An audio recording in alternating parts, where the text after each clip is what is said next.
Hey guys, in this video, I will show you how to set up your custom domain in Stripe. All right, so let's begin with the video. First, open your preferred web browser and head over to stripe.com.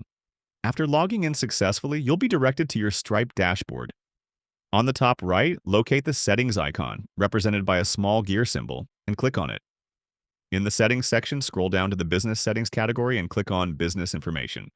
This is where you can manage your company's branding, public information, and domain settings. Now find the option labeled Custom Domain and click on it.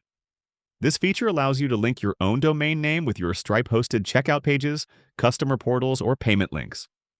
Simply click on Add Your Domain, and in the provided field, type in your custom domain name. Make sure that you've already set up and verified ownership of this domain through your domain registrar. Once you've entered your domain, click the Add button to save your changes. Stripe will automatically connect your domain and begin applying it across your checkout and communication interfaces. And that's it. So that is how you can set up your custom domain in Stripe. So that's all for this video. Thanks.